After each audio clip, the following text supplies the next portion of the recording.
Good morning and welcome to the fourth meeting of the Health and Sport Committee in 2021. We have received apologies today from Alex Cole-Hamilton. I would ask all members and witnesses please ensure that mobile phones are on silent and that all other notifications are turned off during the meeting. The first item on our agenda today is an evidence session with the Scottish Ambulance Service. I welcome to the committee Tom Steele, the Chair, Pauline Howie, OBE Chief Executive, Dr. Jim Ward, Medical Director, Lindsay Lauder, Director of Workforce, and Gail Topping, a paramedic at Livingston Ambulance Station. Thank you all for joining us today, and thank you also for the information you have provided to the committee in advance of today's meeting. We will move straight to questions. I will direct questions in the first instance to either the Chair or the Chief Executive, but please, other witnesses who wish to contribute, please enter an R in the chat box if you wish to come in on one of the questions asked. I will take questions from members in turn and questions and answers through the Chair and through the chat box. And I will begin with the first questions and perhaps go straight to Pauline Howie in relation to my opening question, which is how the workload of the SAS has been affected by the response to the COVID-19 pandemic. Pauline Howie. Thank you, Convener.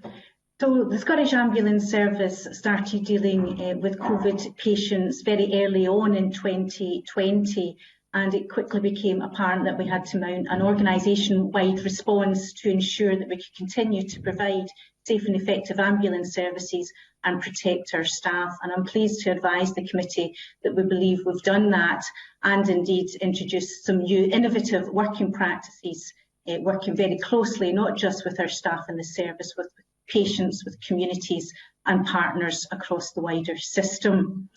Our workload initially, after the first lockdown, dropped quite dramatically. And from April 2020, particularly unscheduled 999 demand, we saw a decrease of around 13% of demand.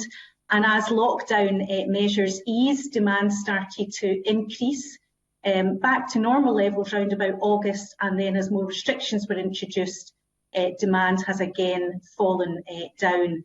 And I'm pleased to report that we have managed to maintain our outcomes from cardiac arrest response during that time, despite some particular challenges around response times because of the enhanced infection prevention and control arrangements that have had necessarily to be put into place.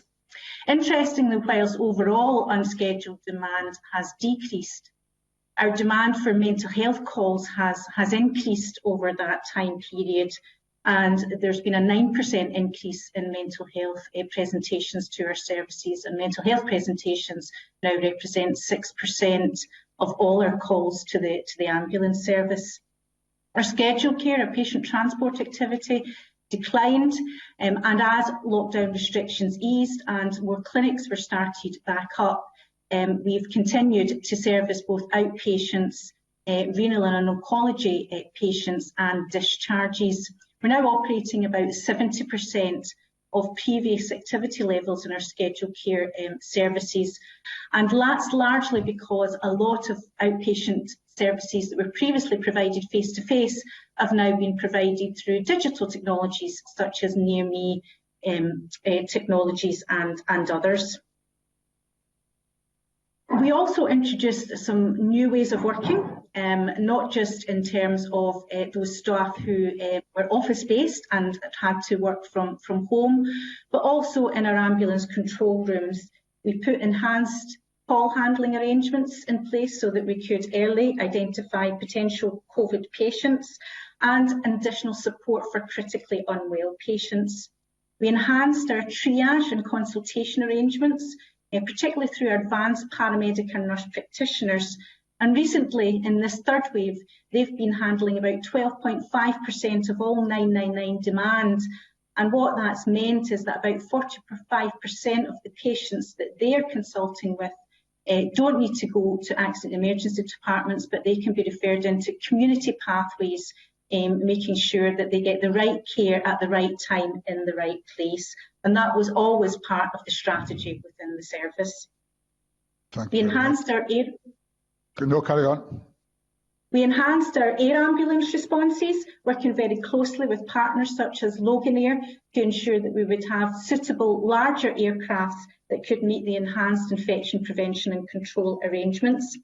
And air ambulance activity levels have slightly declined and are round about the 18-19 levels of activity that we were seeing. We increased our staffing. Pleased to say that many of our recent retirees were keen to come back and support us. We had support from students in Wave 1. We had support from other agencies such as the British Red Cross, St Andrews Ambulance and the Scottish Fire and Rescue Services. And we supported the establishment of the COVID assessment centres and more recently the flow navigation centres as we've begun to redesign and enhance urgent care services.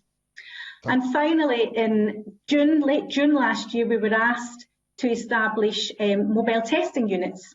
And we did that within 8 weeks. We set up 18 new mobile testing units and recently have been asked to extend those to 42, and we're on track to do that by March of this year. So with all of that, we believe that we've continued to save lives. We've continued to ensure that we can take care to people in their homes, as close to home as possible, support our staff with enhanced training, equipment and supervision and support, and supported the wider system in its response to the pandemic. Thank you very much. Can I ask Gail Topping, we heard in that comprehensive answer about a significant increase in the number of cases dealt with where mental illness or mental ill health was the issue. I wonder from a paramedic's point of view, given the nature of the cases or I guess the culture of the cases you're traditionally trained to deal with, how has that impacted on your life, working life as a paramedic and your colleagues? Gail Topping.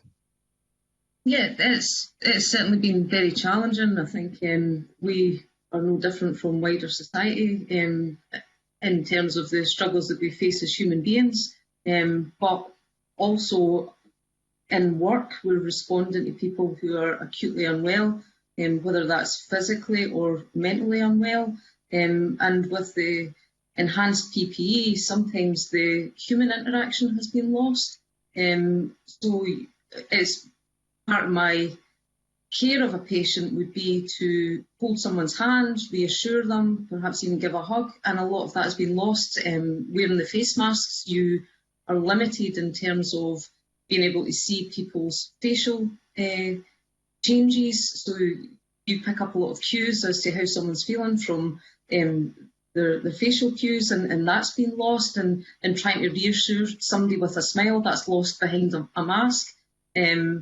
In terms of response, I would echo what the statistics show, that we are certainly responding to a lot more people who are struggling mentally with the restrictions that have been in place. I know that a number of my colleagues have responded to increased calls for deaths by suicide, and I'm not sure if that is reflected in the statistics, but it seems to be picked up on more because of what we're going through as a nation, and I think as an organisation we empathise with the struggles that people are facing. So yeah, it's been a difficult time for all involved, and certainly for everyone working in the ambulance service. We have had to adapt. We are very good as an organisation at being able to adapt, though. It's part of our core duties is to conduct a dynamic risk assessment, and we do that daily, and now during COVID that's been really no different, but the threat to our personal health is perhaps a bit more at the forefront of our minds, because we know that we are just as at risk, if not more so, than the general public because of the cases that we're encountering. Thanks very much. That's very helpful to have that insight. I wonder if I can ask Dr. Jim Ward about the issue of hospitals receiving patients during the COVID crisis. Certainly, some of the things that I've heard in my area have been around ambulances waiting to discharge patients into emergency departments for up to 3.5 hours at a time, and the impact that has both on the ability of the service to respond and on the ability to provide the best possible care for patients. Jim Ward. Thank you, Convener. One of the crucial areas in which we work is the whole area of collaboration with the wider health and care sector. And clearly, given that we're an emergency service and many of our patients need to go to definitive hospital care, that interface with the front door of the hospitals is very, very important.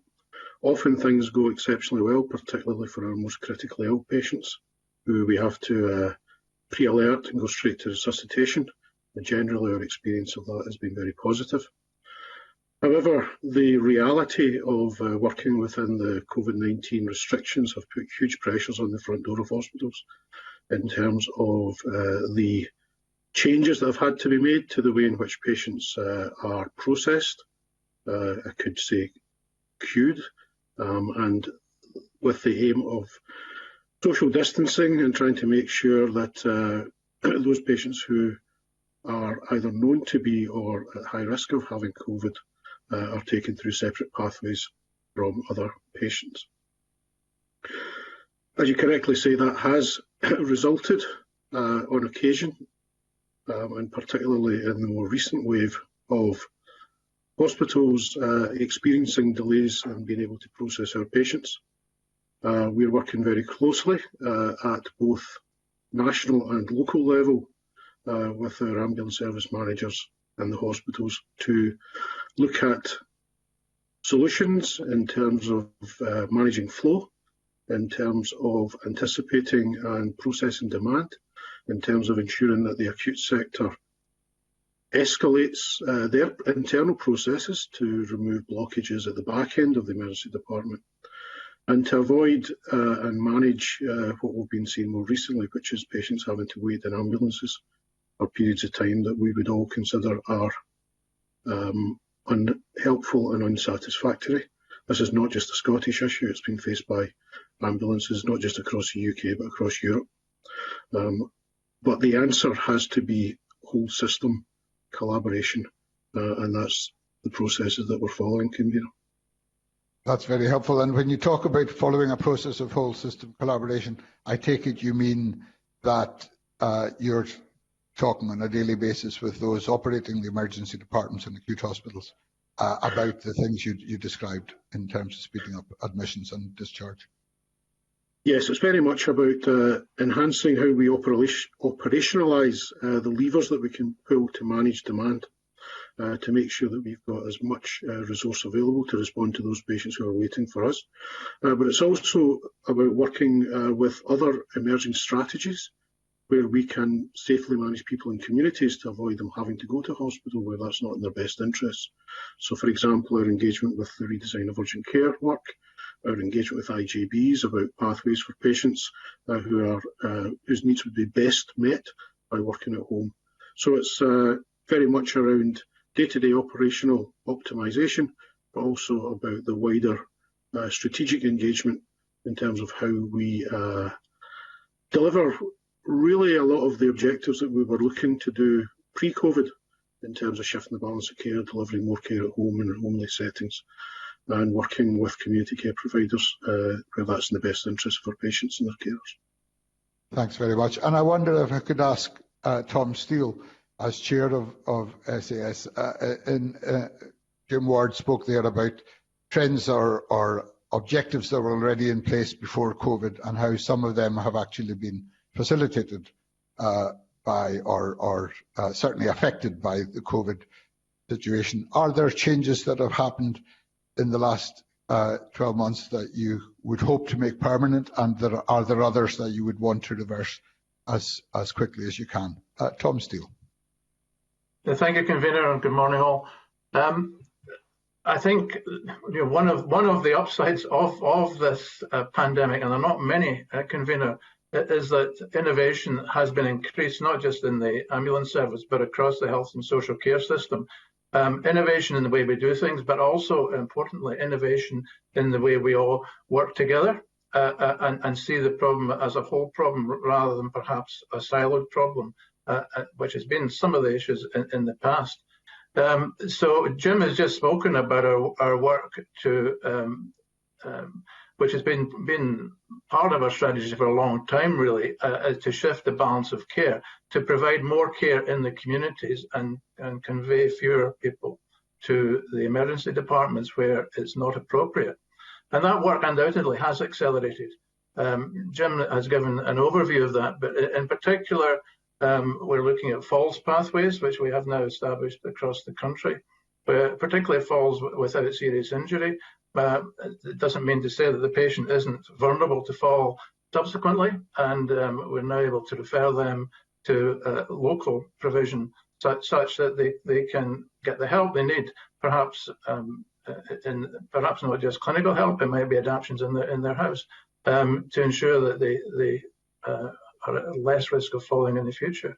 Similarly, we're looking at respiratory disease, particularly COPD, and again, developing local pathways there where the local clinicians know their patients. They kind of know what's normal for them, and what's normal for them may not be normal for the rest of us. And therefore, just conveying because the vital signs look like they should go to ED is not necessarily always appropriate. So we're developing, again, using our data and using the resources of the health and social care partnerships in particular, but also in close cooperation with the NHS EDs to develop much more suitable pathways. And the third area of focus there would be in mental health, and you've already heard Gail talk about mental health of patients. Frequently, attendance at the ED is not the most appropriate response for mental health patients. But if there's nowhere else to go and the patient is vulnerable, then we have little option. That again has improved significantly during the pandemic. There are more local pathways developed, and also we can directly refer to the NHS 24 hub now for advice directly, which we can give to the patient. Which means that in many more times now we're able to make that local provision. And we're also working closely with the police in that regard, so they also have access to the 24 hub. And so collectively, those of us who are responding to patients in mental health emergencies are increasingly not taking them to the ED, which is much better for the patient and takes pressure off the emergency department. So I think overall that strategy which we set out some time ago has been accelerated by the pandemic in a good way. Closer working with EDs, peer-to-peer support being really important, where our crews can get in direct contact with the emergency department physicians and discuss a patient and then make the most appropriate decision. And sometimes that might mean straight to medical receiving rather than through the ED. So there has been I think a lot of improvements. Pauline mentioned the triaging, the remote triaging from our advanced paramedics. That really is innovative in the sense that we can, as appropriate, use video connection through mobile phones to the patient, talk to the patient, see the patient, and as you heard, that's resulting in fewer attendances with A&E crews, which means they're available for the real emergencies. So, in a strange way, convener, I think, and it wouldn't just be true in the ambulance service, that innovation has been accelerated.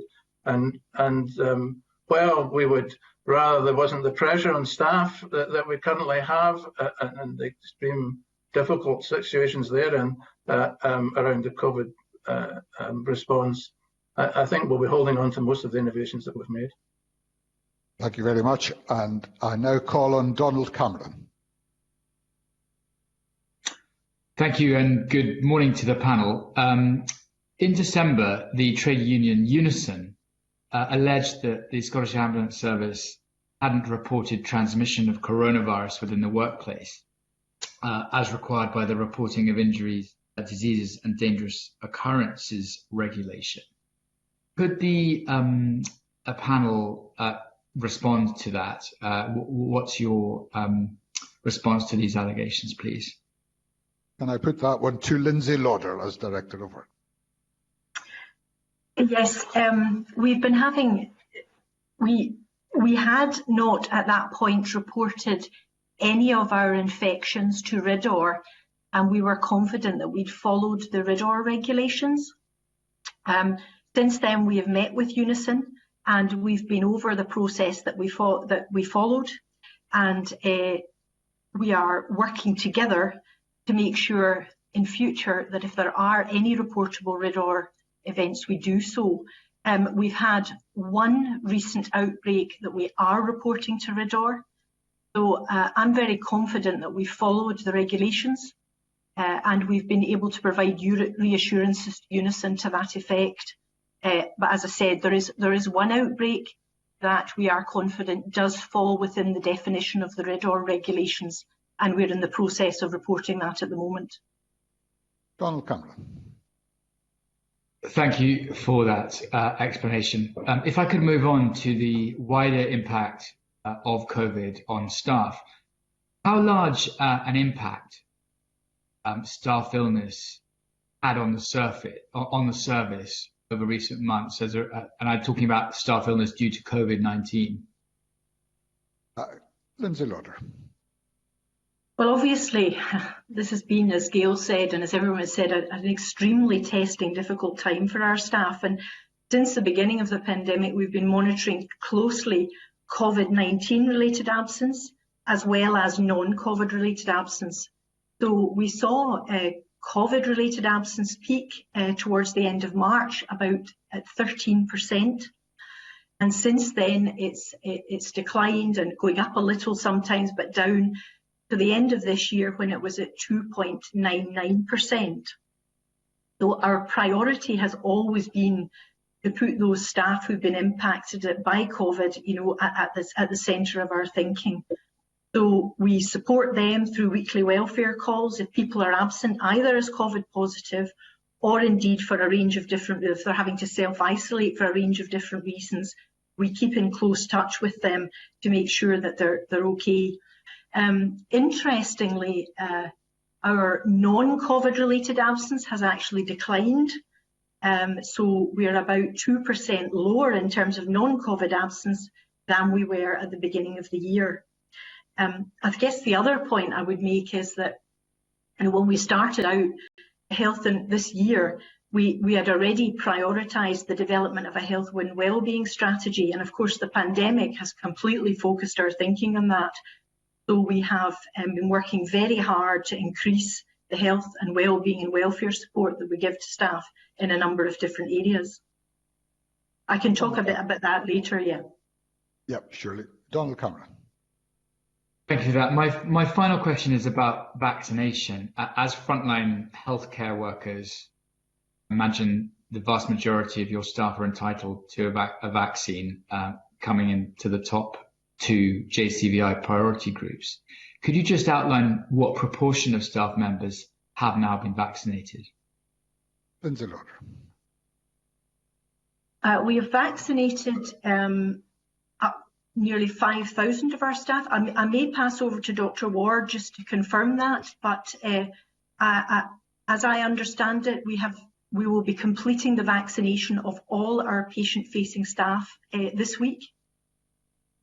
Jim Ward, and I wonder, Dr. Ward, if you could also indicate what proportion of staff have been affected directly by COVID themselves, if you have that information also. Jim Ward.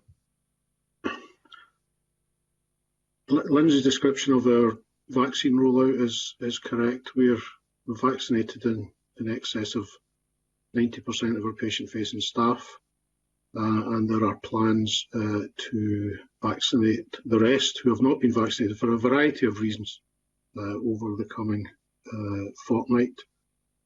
Sorry, Convener, could you repeat the extra question, please? I was casting back to Mr. Donald Cameron's first question to Lindsay Lauder around the reported transmission of coronavirus cases, and wondering if you were able to provide a number there that would indicate the number of staff who've been affected by coronavirus. I don't have that number in front of me at the moment. I see. That's quite right. I see Lindsay Lauder is looking to come back in. Lindsay Lauder.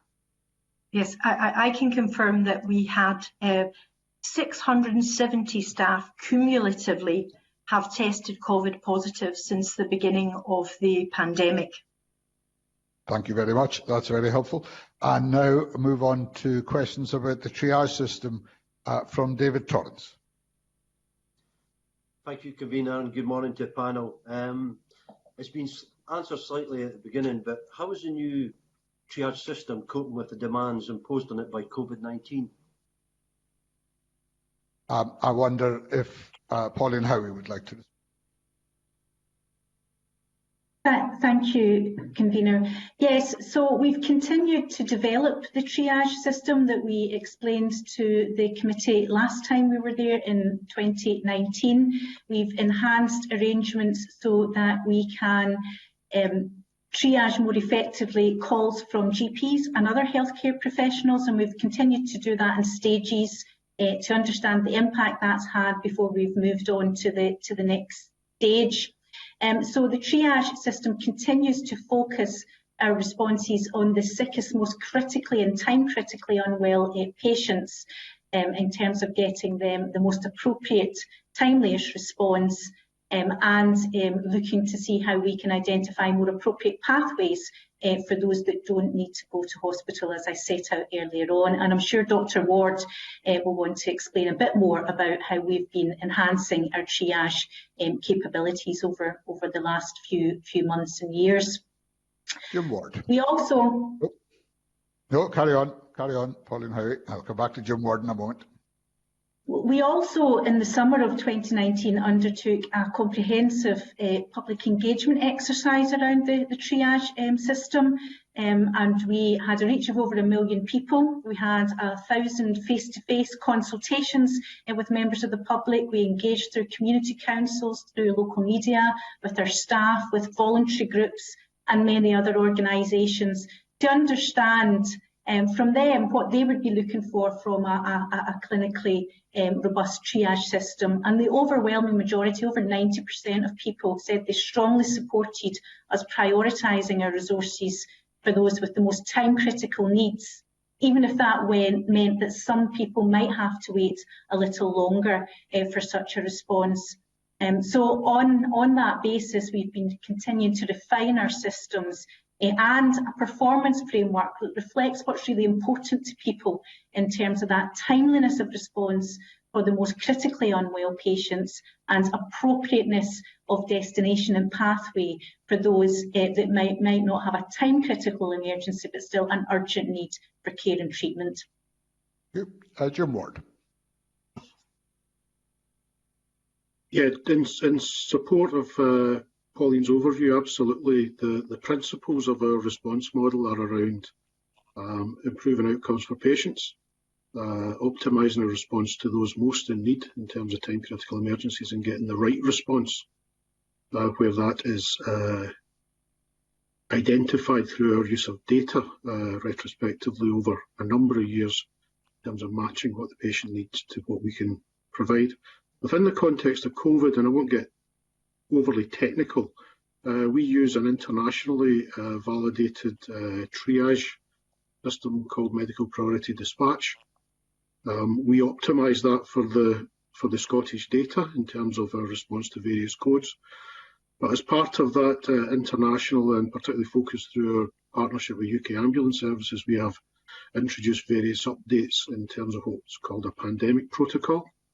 These were done in anticipation of us seeing, if you cast your mind back to March, what was anticipated to be huge numbers of patients affected by principally breathing problems and related to COVID-19, and we implemented various elements of that pandemic protocol. In the event, actually, our standard triage systems have stood the test of time, and actually normal triage has been what we have utilised with various levels of escalation depending on demand that we can switch off and on within a few hours depending on what's happening. One area of our response that I would like to highlight, and it's been mentioned already, is in terms of our chain of response, there's a real sense across the health community now that the sooner you can get a appropriately senior clinical review of the needs of the patient, the better you can direct response. And we've identified now up to 14% of our 999 calls that will benefit from a remote consultation from an urgent care advanced practitioner. We've added that into our triage and response model. This is actually a consultation that takes place, about 10 to 15% of them by video, but most on the phone.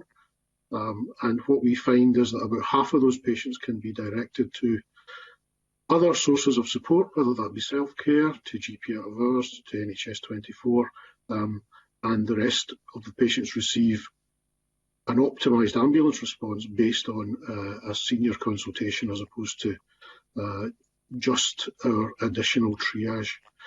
So a lot of what we have done has been in response to what we expected could happen in terms of modelling, but also in terms of what we'd observed and I would say the kind of intelligent, thoughtful and innovative use of the resources at our disposal.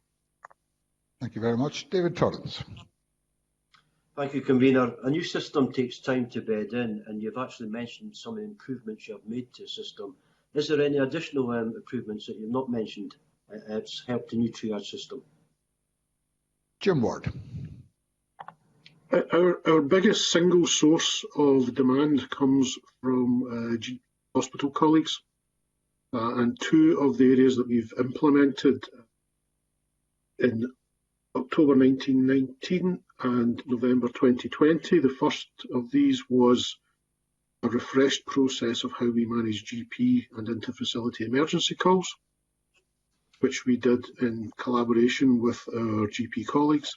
And the second piece of that work delivered in November 2020 was around an enhanced approach to our management and understanding the clinical needs of patients who require Scottish Ambulance Service to move them from A to B, but are not classed as emergencies. They're more time-based transfers, 1 to 2 to 4 hours.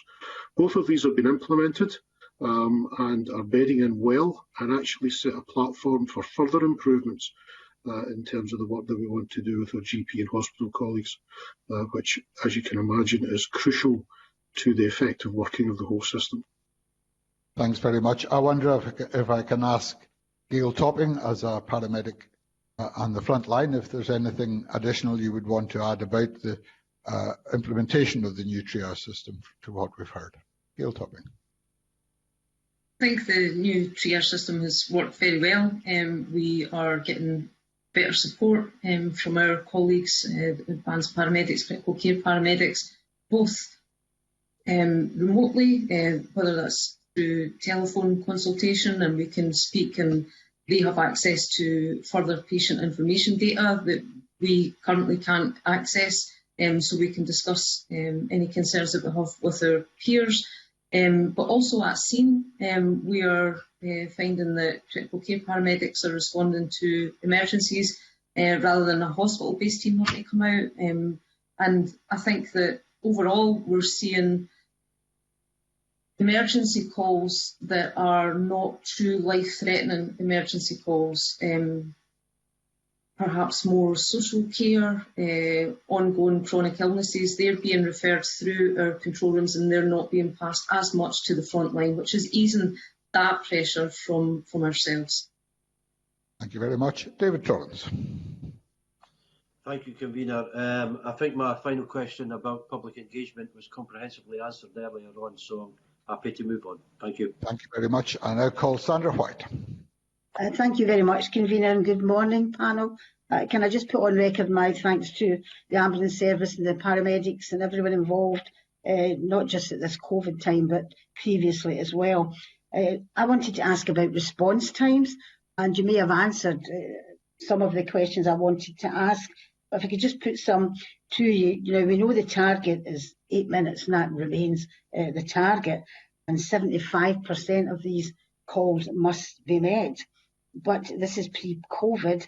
In your annual report in 2019-2020, 64.7% of life-threatening calls responded to within 8 minutes, compared to 2018-19 of 70%. However, and I think maybe you can clarify this point for me, there was an increase in the medium response times across all the categories of calls. Can you clarify or elaborate or explain why there was a falling number of calls meeting target times 2019-20, and why there was an increase in medium times for the calls? And this 19-20, this is pre-COVID. Pauline Howie. Thank you. So response times have gradually been increasing, and from summer of 2019 we have seen them go above our median aims, both in terms of those response times for the most critically ill and for other patients as well. However, as we've explained earlier on, we are seeing that we're still meeting our aims, and indeed have improved around those outcomes for those people in cardiac arrest. Response times are one component, as Dr. Ward has explained, in terms of the overall chain of survival. However, we continue to make sure that we have a real focus on reducing response times where we can. Demand continues to increase, and it has been for many years now. And because of that, we asked an independent internationally renowned company, ORH, to model our capacity requirements to meet not just our demand as it was back in 2018-19, but projected demand for the following years. Since we've been enhancing our response, we've updated those modelling assumptions as well. We've also seen since summer 2019 that there's been a gradual increase in hospital turnaround times. We're seeing more purple calls as we've refined our model. We've seen more abstractions, particularly recently in terms of the COVID response, as Lindsay's described, and increased time to doff and don personal protective equipment, to clean, for staff hydration, etc. And unfortunately, we had to briefly suspend our use of basics and community first responders in the early stages of the COVID response to ensure that we could properly protect those responders. However, I'm pleased to say that over 570 now have been retrained and stand ready to assist us, and indeed many of them are in remote and rural communities. So we are continuing to focus on trying to reduce response times. We've got enhanced escalation procedures in place with all hospitals where we see exacerbations of turnaround times. We've introduced some system changes very recently in the last few weeks around auto-dispatch for high acuity patients. We've got enhanced infection prevention and control support arrangements in place for our teams. And we were delighted in autumn time last year that the government announced an additional £10.7 million of investment, which will allow us to increase our staffing by 148 full-time equivalents by March of this year. And of course, as Jim has described, we're working across the whole system to redesign urgent care and ensure that there are appropriate and accessible pathways in place for those people that don't require attendance to an accident emergency department, but whose needs can be better catered for in their own homes or in communities as well. So response times remain a key focus as part of our response, and we continue to make sure that we're learning from other parts of the UK and globally around what we can do to improve response times, and working as part of the wider system to ensure that we target the right response, the right patients at the right time. Sandra White. Thank you very much, Convener. And I gather from the information that I've been given there is similar to the new triage system, which was explained to David Torrance's questions. Can I ask a question which was raised, and I believe it was last year when we had evidence session and we were talking about target times, 8 minutes. Do you think it's realistic to have target times of 8 minutes for emergency, or target times at all? Pauline Howie. So thank you. And as we explained last time we were at committee, time is one element in terms of the chain of survival, particularly for cardiac arrest. So for those very critically unwell patients, those who we call our purple patients, we code as purple, time is an important indicator, but not the only indicator, and that's why we put in so much focus on linking up our data so that we can understand survival rates, 24-hour survival rates and 30-day survival rates as well, and we're really pleased to see them being maintained, and indeed since we were last at committee they have been improving, and we continue to focus on that whole chain of survival to ensure that we can maintain and improve around our survival rates. And as members will be aware, the out-of-hospital cardiac arrest strategy is due for renewal just now. We've just completed all the elements of the 2015 to 2020 out-of-hospital cardiac arrest strategy, which was a whole system strategy, not just for the Scottish Ambulance Service, but working with communities right across Scotland. And one of the successes there has been bystander CPR.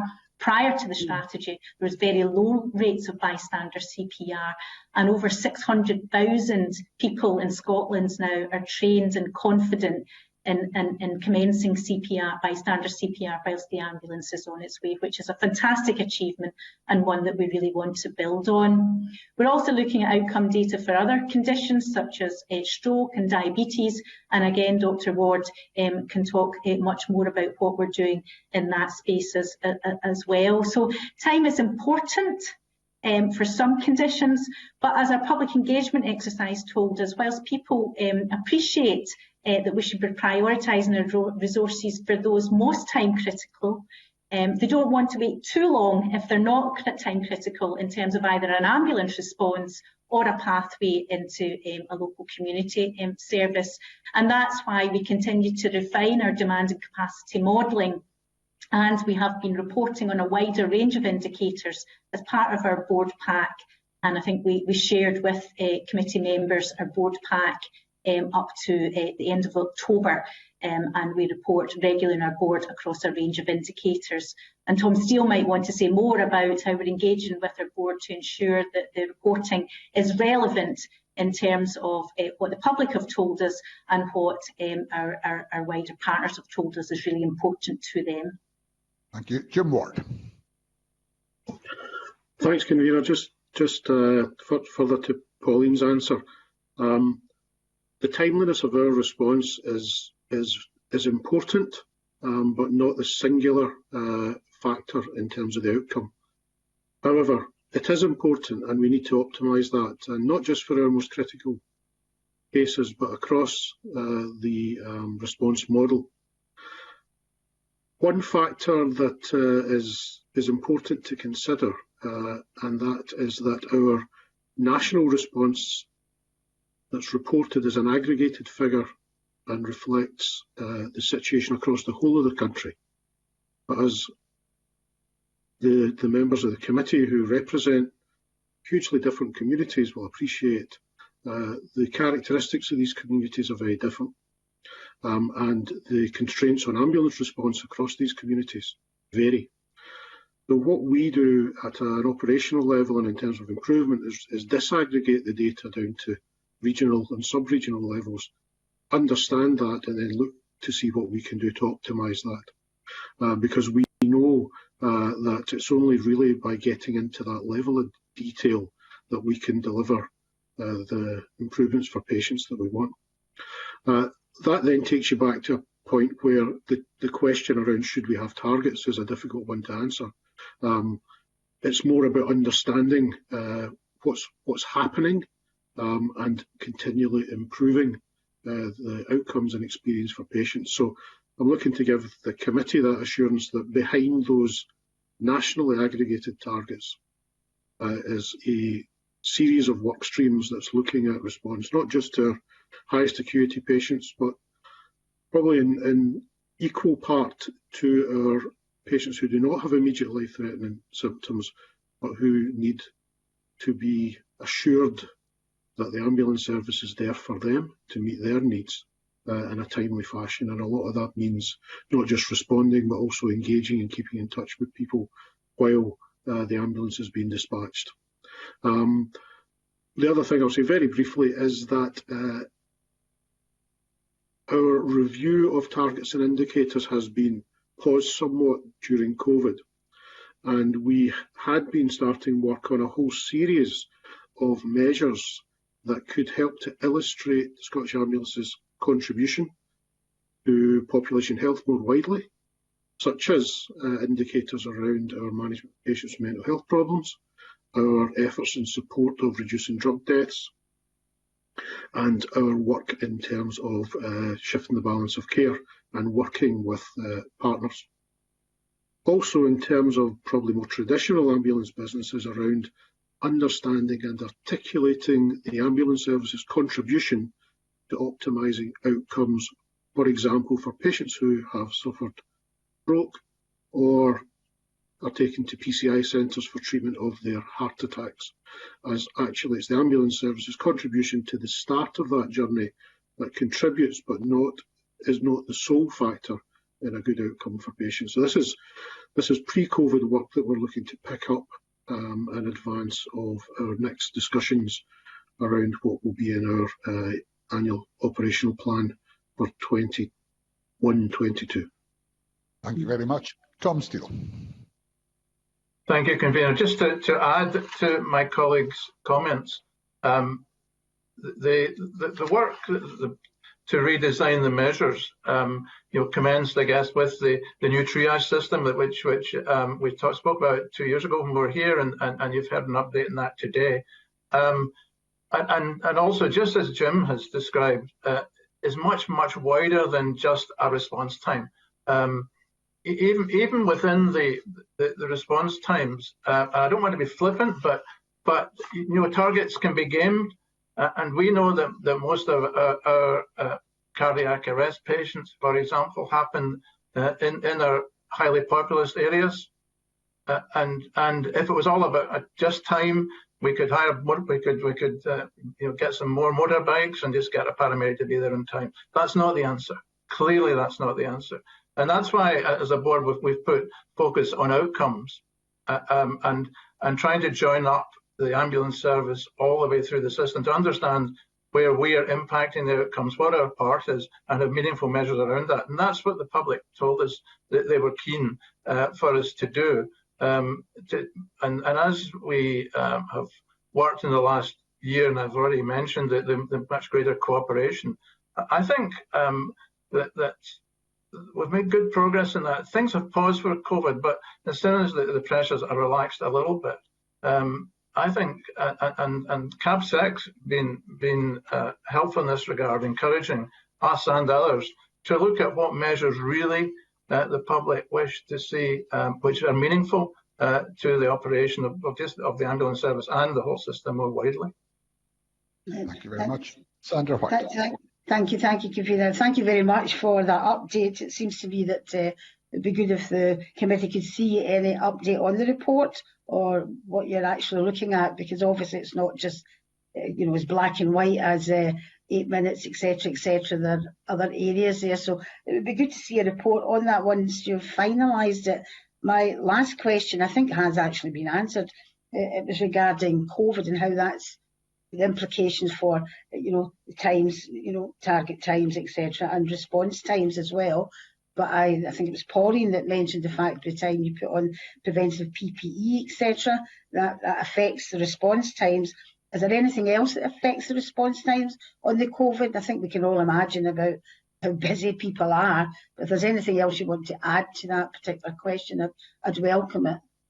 That's great. And also, if you could perhaps add your prediction for response time, the trend in response time for 2020 to 2021, the year we're currently in, and how the trends look on that. Pauline Howie.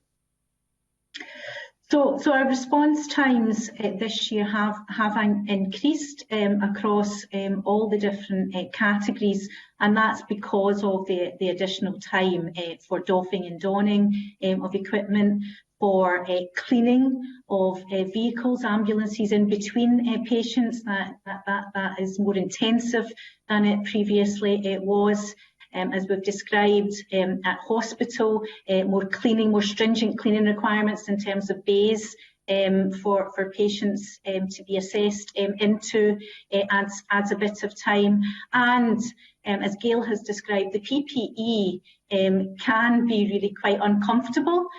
So we need to ensure that our staff are provided with time to rehydrate and to cool down after wearing that equipment as well. And we've continued to take on board staff feedback in terms of the PPE and what's appropriate. And Gail might want to say a wee bit more about how challenging it's been. As we also described, we had to pause our utilisation of first responders and basic schemes, but they are coming back on board, and they really do help to contribute, particularly in remote and rural areas as well.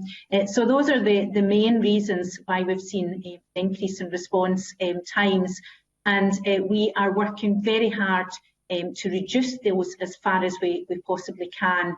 In terms of predictions for this year, we don't have the figures to the end of January as yet refined, but certainly December, as December always is a really busy month.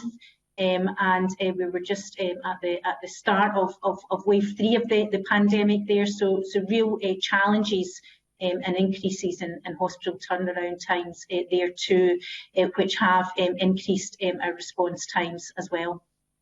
Thank you very much. I now call on David Stewart. Thank you, Convener, and good morning to all of our witnesses. I have a number of questions around staffing. In 2020, as the witnesses will know, the Scottish Government published the Everyone Matters Pulse survey, and the SS scored poorly in comparison to all the other health boards. Why was this? Lindsay Lauder. I think a couple of reflections around that. So our Pulse survey, we got 40% response rate against a national average of 43%. And as you say, our figures on staff experience are the lowest across the NHS. But I think I would sound a note of caution in comparing us, certainly with some of the other special health boards, and with territorials, because we are a very unique service. We are obviously emergency responder service with very unique challenges and pressures on staff. I know that in the UK, other similar responder services see this reflected in their responses. So we're of course working very hard to improve that, and no room for complacency. But I would also say that if you drill down a bit into the figures, actually our responses on well-being generally do actually mirror the other health boards. So of course no room for complacency, but we're working very hard. I mean, there were some other interesting themes came out. So the things that worry staff most, like excessive workload, feeling COVID safe in the workplace, PPE, the pressures of working from home. We're taking very active measures around these to support staff, and we've weaved them into our health and wellbeing strategy to make sure that we're responding to the themes that came out of it. And same actually with the areas that they said gave them the most support and comfort in the current environment, which was support of peers and colleagues, family, teamwork, exercise. So I think I would say, yes, our Pulse survey results were a little disappointing, but there's some green shoots in there. We did improve on iMatter in some of our scores, like collaborative working, and so we're building on that and responding to the feedback. David Stewart. Thank you, Convener. Thank you for that. But in light of my first question, what specific work has been carried out to improve the experience of staff? Because clearly the Pulse survey would reflect on both future recruitment and, of course, retention of staff. Lindsay Lauder. So we've put a lot of time and work into our health and wellbeing response to staff. So, and we've put staff feedback and consultation at the heart of that. So we've been asking staff, what will improve your experience? What will make your working life better? And they've fed us back across a number of themes. So, for example, in the immediate term, they've given us some feedback about what would help them when they're responding in the COVID pandemic. So things like hot drinks and refreshments at hospital sites, a cooler uniform at the height of the summer, water bottles. So we're immediately responding some staff needs at the moment. But in addition to that, we've got a medium-term to long-term strategy around our organisational culture. So, you know, what's important to staff?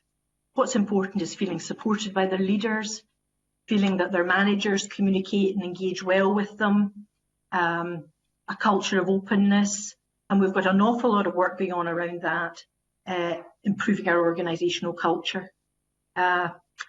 We're also working to improve the environment that they work in. We're bringing additional resources in the form of our demand and capacity review. Pauline alluded to that earlier. So we're bringing additional 148 staff on to support more additional boots on the ground. And then other themes that are informing our work are healthy working lives, healthy mind. We've talked a lot about the provision we've got for building up the emotional and mental resilience of our staff at this difficult time. I could go on a lot, but I'll stop, and if there's any questions you want to ask me. I'll perhaps call in Gail Topping at this point. Gail Topping. Yeah, I would say that certainly the culture in the organisation is definitely improving. From when I started, I've been in the service over 20 years, and it was very much a culture of man up, get on with it, don't raise any concerns. If you did, you felt like you almost became a bit of a target, so you tried to keep your head below the parapet, so to speak. Whereas now, I find that the culture is very much improving, and I know that we still have massive improvements, but as a frontline clinician, I am not afraid to speak up. I know that people are actively listening, and I think that we have values in the NHS, and the first one would be kindness and compassion, and I think that our leadership, our managers are beginning to adopt the kindness and compassionate leadership that we would hope to achieve throughout the service, and I don't think anybody is better placed than Pauline. She has dedicated staff engagement sessions on a weekly basis that have started during COVID.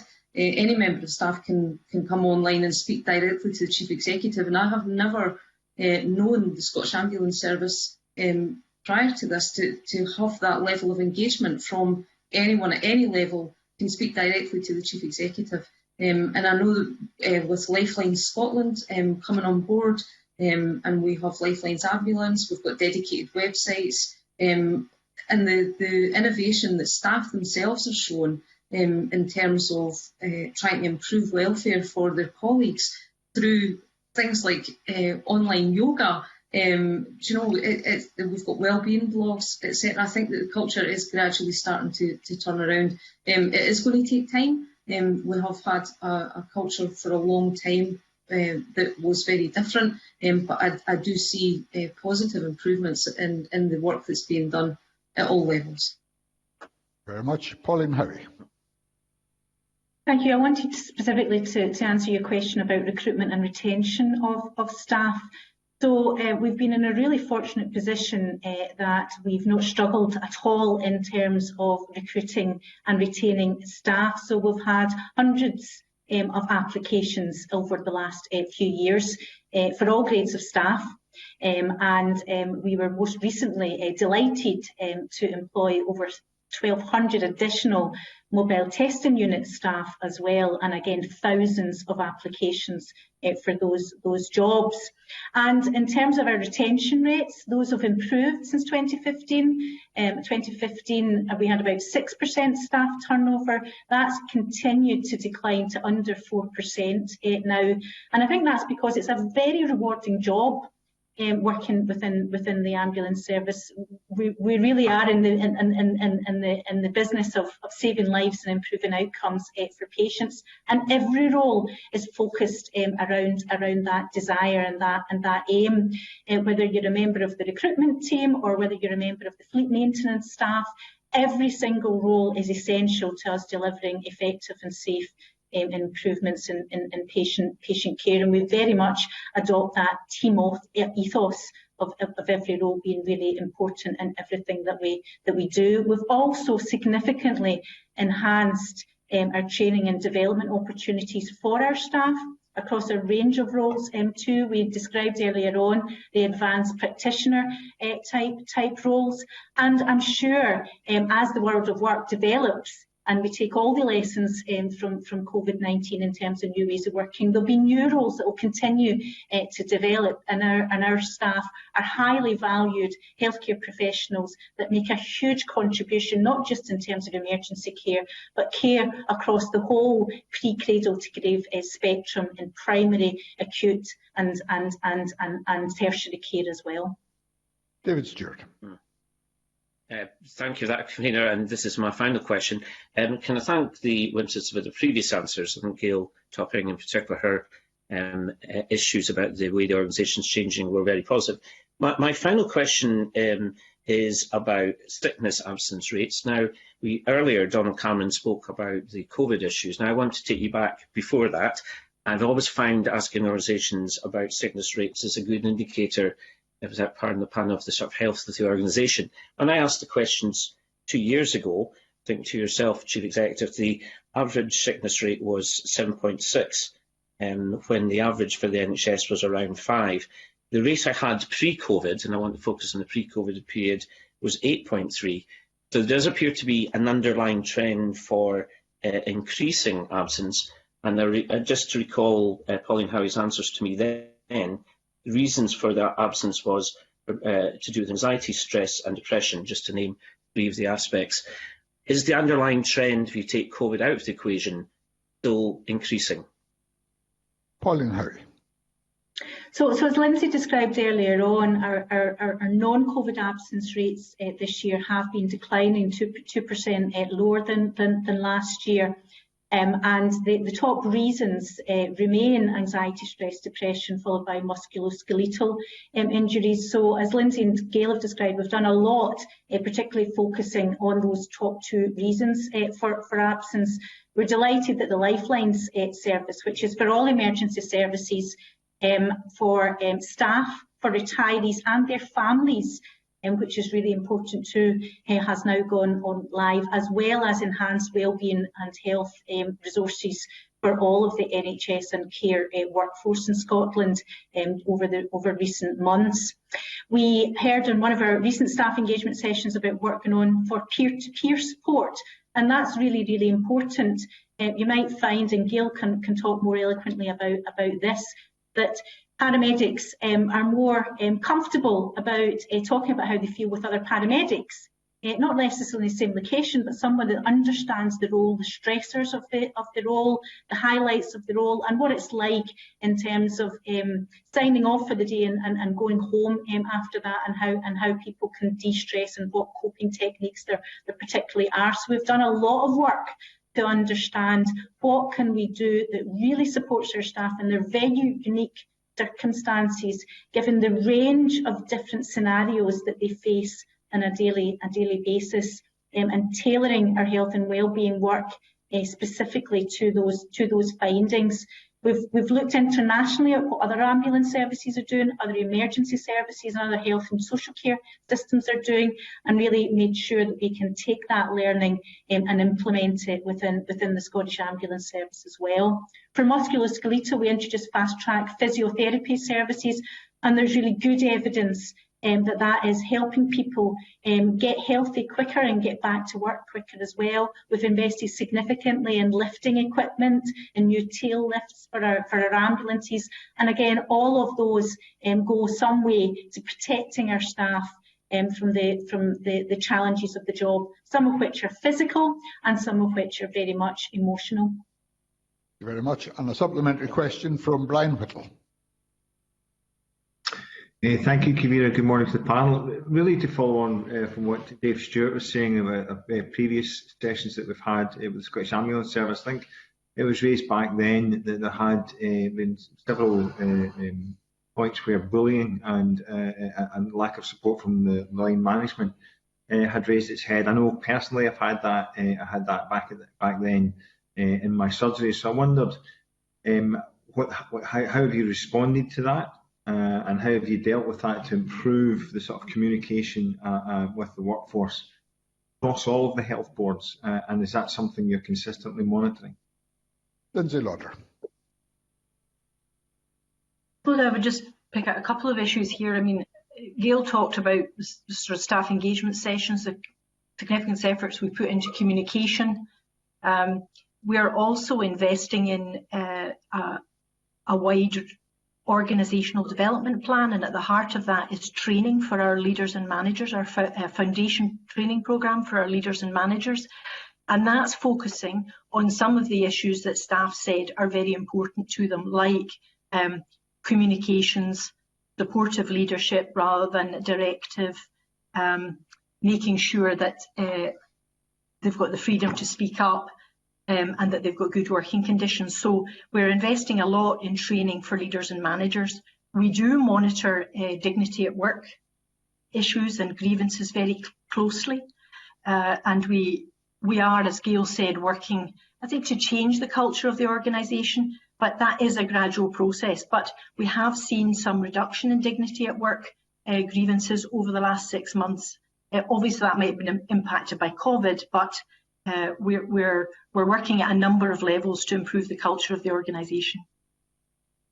Thank you very much. I now call Emma Harper. Thank you, Convener, and good morning to all the panel. I want to thank you all for all the work that you've been done, as well as all the ambulance crews, including during the pandemic as well. And I've got a couple of questions regarding the mental health of people that the ambulance service are dealing with. At the previous session of the committee in February 2019, we heard that significant police resources were utilised to escort persons experiencing mental health distress. And at that time, Pauline Howie at that session suggested that the ambulance service were working with the Police Scotland to find better pathways for helping support people who experience distress, and that 4 distress intervention pilots were or are happening, one in Glasgow, a triage street pilot scheme, and one in Lanarkshire with the police and NHS 24. So I'm hoping that you can give us a current position regarding the pathways for patients experiencing mental health distress. Jim Ward. Thank you for those questions. And first thing to say is, and this has been said by others during the session, about the increase in patients that are presenting with mental health problems, and the acknowledgement that that is a hugely important part of our role. There is a strong interface between Scottish Ambulance Service and Police Scotland in terms of our co-responding or joint responsibilities for people who present, and quite often they present to SAS and a police response is required. But I think probably the main concern for Police Scotland was their perception that they were filling a space that healthcare should be providing. So we've worked very closely with Police Scotland on a number of different elements of this. Now that includes working between our control rooms to make sure that we get the right response to the police in a timely fashion when they need an ambulance response.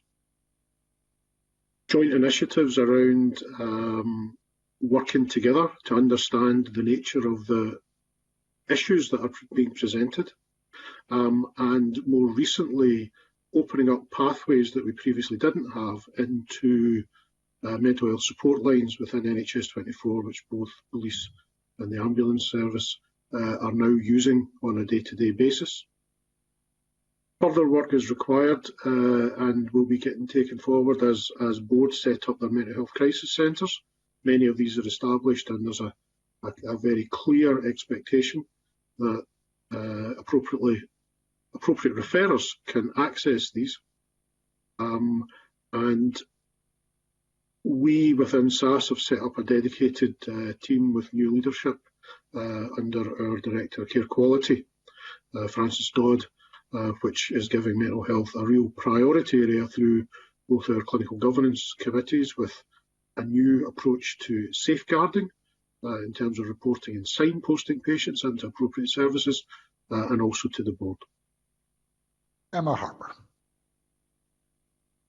Thanks very much for that answer. I'm interested also in COVID. Gail Topping spoke earlier about the increased number of suicides, and we heard that last week at the Trauma Network as well. It's really distressing to hear of the increase in numbers. I'm assuming that you'll be measuring all these like responses and interventions and pilot schemes to look at the outcomes to make sure that what is being changed and applied is making improvements in supporting people experiencing mental health and distress. Pauline Howie. Yes, so the work that we mentioned there in terms of Police Scotland, NHS 24 and the Scottish Ambulance Service, that is being evaluated. And we're looking at how we manage those patients, not just in terms of their initial presentation, but making sure that they're supported, hopefully in terms of their ongoing recovery as well. Distress brief intervention programmes that were initially set up within Scotland with a range of pilots, and those have evaluated well and indeed are being rolled out into other areas such as in Moray and Dumfries and Galloway, and we are actively involved in all those developments and indeed the full implementation of those initiatives. You spoke earlier on about the mental health car that we'd set up in Glasgow. We enhanced that the next year with a community psychiatric nurse, police officer and paramedic, and that was taken on board the learning from the first pilot that we've done, and we were delighted with how that evaluated, and it's now being rolled out to Dundee and to Inverness, two areas where we think there's a particular improvement that can be achieved in those geographies, and we'll continue to evaluate and enhance our arrangements as necessary. Emma Harper. Thank you very much. It is good to hear that interventions are being taken forward, and one of the things I was reading about was a British Medical Journal education about simulation training for ambulance personnel and police as well, so that they can use this simulation training as a way of teaching them for engaging with people who are experiencing mental health distress. Is that something that you engage in order to help support your ambulance crews and your paramedics to learn about the best way to deal with mental health? Jim Ward. I'm not aware that we are directly using simulation in partnership with Police Scotland at the moment, but it's certainly something that I'll make inquiries about. What I would say is that this all comes down to communication, and Gail in her first answer gave some very powerful descriptors of some of the constraints that working within the reality that is COVID that put on our ability to communicate with vulnerable people who are distressed and often are affected by issues of frailty, communication difficulties, hearing problems, etc. So I will look into the simulation element and I'll be happy to report back to committee in future around that. But we are doing a lot of work around how we, into our learning and practice programmes, consider how we approach the issue of shared decision making between Scottish Ambulance staff and the patients and carers that we are working with, and that very much includes those affected by mental health presentations. Thank you very much. Unless Emma Harper has any further questions? No, I just Thank you, Convener, and I commend you all for the work that you're doing. Thanks. Thank you very much. I'll then move on to Brian Whittle. Thank you again, Convener.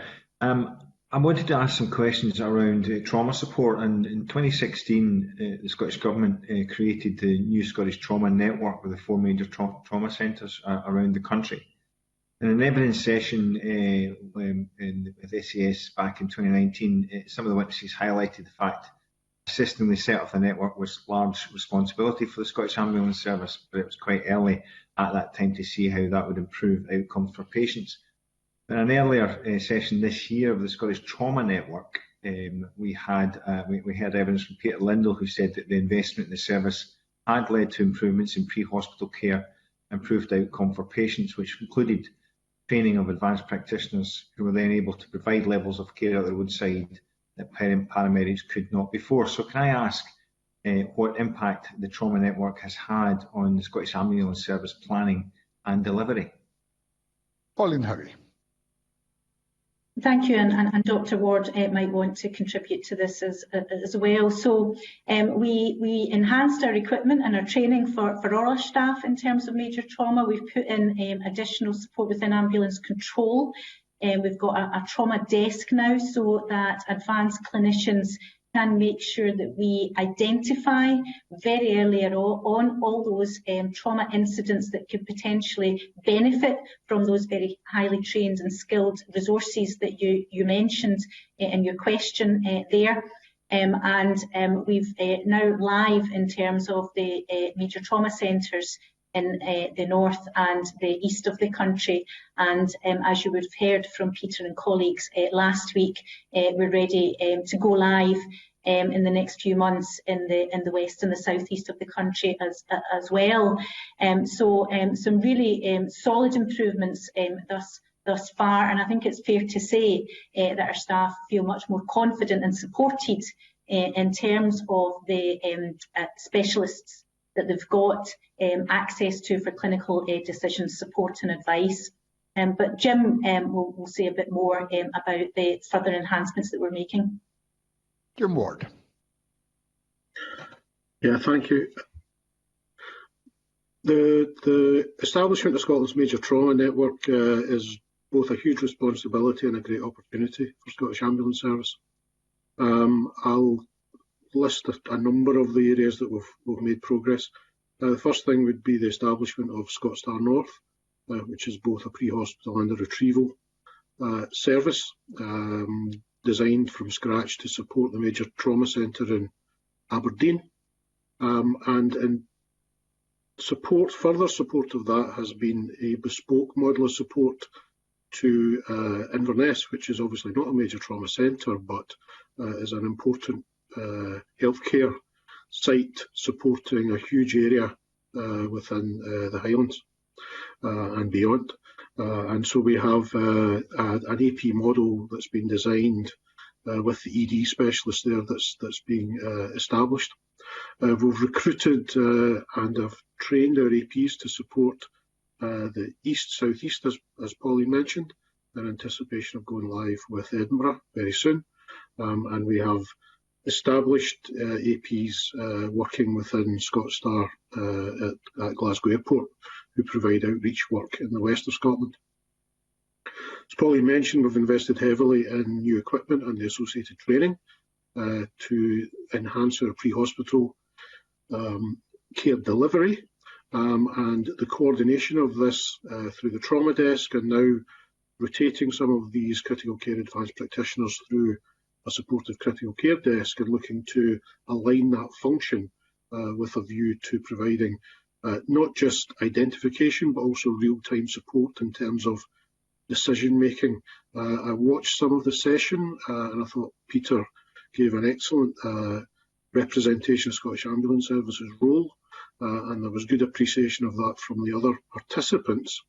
And that question that was raised around decision making about bypass is something that's very important, and we'll provide some support to that from specialists in the centre where the decision might be equivocal. All aimed at optimising the wider effectiveness of this network that's had so much investment. Next steps include testing and refining our trauma triage tool. We've got a dedicated programme to do that, and our business case to support the most complex trauma network, which is in the west of Scotland, has been developed, signed off, and we stand ready when the system comes out of the current COVID challenges to go live with that. Brian Whittle. Thank you for that. I mean, I think ultimately what we're looking for here is obviously a delivery of improved outcomes for patients, as well as a working environment that helps the ambulance service in the first place. So can I ask where the evidence is that the setup of these centres is delivering on that improved outcome for patients and for staff? Jim Ward. The evidence is collated through the Scottish Trauma Network and through the Scottish Trauma Audit Group, STAG. Our response, we will look at the areas where we can measure in terms of response, nature of response, response times, and our contribution. But as you may be aware, that the definition of a case being major trauma is made somewhere after the fact, and then retrospective analysis of SAS's contribution can then be articulated. But the key provider of this information will be the Scottish Trauma Audit Group reporting to the Scottish Trauma Network. Thank you very much. And perhaps a paramedic perspective on the trauma network from Gail Topping. Yeah, I think in terms of patient outcomes, I hope that we will see past improvements. Certainly the evidence in other areas where major trauma centres have been established, the survival after major trauma and recovery is significantly improved, where you transport a patient to an appropriate receiving centre, and the major trauma network will hopefully reflect that. Obviously there are, I think, perhaps in some areas, some concerns from frontline clinicians about the increased distances that will be travelled to reach those. But I think the level of support that we are receiving with the critical care paramedics, advanced paramedics, that all helps to alleviate any of those concerns. And I think with any change, there is always going to be a little bit of uncertainty, and people like everything to remain the same forevermore, but life doesn't work like that. And I think that hopefully once it becomes established and people adopt it as just as business as usual, that we will reflect on it and see that actually it is much better for the patient, and we will become more comfortable with it as it goes on. Thank you very much. And now call on George Adam. Thank you, Convener, and good morning to everyone. I'd like to join some of my colleagues and thank you for the work you've all done in the past year in very difficult circumstances, particularly Gail Topping and our colleagues at the front line. But, one of the questions, I've got one question, and it's quite a simple, well, it might not be a simple question, but last year we discussed the budgetary pressures that the Scottish Ambulance Service was under, and there was also discussed there was a need for a financial recovery plan. Now my question is, where are you with that, and what impact has the pandemic had on that? Pauline Howie. So, in common with the rest of health and care services, there were additional costs in coping with our response to the pandemic, and our best estimate at the moment for the year 2021 is that those additional COVID costs will be in the region of £18.5 million. About 9 million of those costs are for additional staffing requirements, whether that's those returners, students that we employed, additional hours worked by paramedics and technicians, care assistants, etc. We also incurred additional costs such as the air ambulance enhancements, so the non-pay costs were about £6 million extra is our best estimate at this time. And there was about £2 million of efficiency savings that we had in our plan for this year that we were unable to pursue because our focus was on responding to the COVID pandemic. However, in working through our draft financial plan for next year and the coming years, we do anticipate and we are planning that our recurring deficit will continue to decline, and that's through a number of efficiency schemes that are focused not just in terms of saving money, but in making improvements for staff and for patients as well, and our wider commitments. So, for example, we have just had our fleet replacement business case approved by Scottish Government. That's investment of over 100 million over the next 5 years. And as part of that, we'll be introducing electric vehicles for our paramedic response units, for our patient transport service vehicles and for our support vehicles. And we're working with manufacturers in terms of whether we can electrify our accident and emergency vehicles as well. They are more challenging because of the size and the weight of them and because of the time to charge. But it's something that we're determined to work towards in terms of our commitments in terms of sustainability targets as well. We're also looking to see whether there's other opportunities around estate rationalisation. As we've seen, remote working is very possible now. Balancing that off, of course, with face-to-face communication where that is appropriate as well. We're looking at other digital enhancements to maximise the use of technology in all of our services too. We're looking at roster management and we're looking at drugs utilisation and productivity too. So we're determined to bring the organisation into the recurring balance and we're making progress towards that. Thanks very much. George Adam? No, thank you, Convener, that's me. That's great. Thank you very much. And thank you very much to all our witnesses today. That's been an informative session, and as a number of my colleagues have said, we are all very grateful to the staff of the service for the work they are doing in these very highly pressured circumstances. I think we've covered most of the areas we were looking for information and responses on, but as has been said a couple of times during the session, there may be further information you're able to provide us going forward, which we as a committee would certainly welcome. And in particular, encouraged by what Tom Steele had to say about capturing and retaining the benefits of innovation, and also we'll look forward to hearing about the continuing challenge of response times, but also about the prospects of sustainable service going forward. So thank you all very much, and we will now move on to the next item on our agenda. Thank you for that session. The second item on our agenda is consideration of a consent notification proposing that the Scottish Government give consent to the UK Government legislating using the powers in the EU Withdrawal Act 2018 in relation to a UK statutory instrument. This is the Food and Drink Miscellaneous Amendments relating to food and wine composition, information and labelling regulations 2021. These regulations cover subject areas which cross both our remit and the remit of the Rural Economy and Connectivity Committees. We both have responsibilities for parts of these regulations. Health and Sport Committee are dealing with food information and country of origin aspects of the regulations. The Rural Committee are considering provisions related to wine, which we will leave for them to address.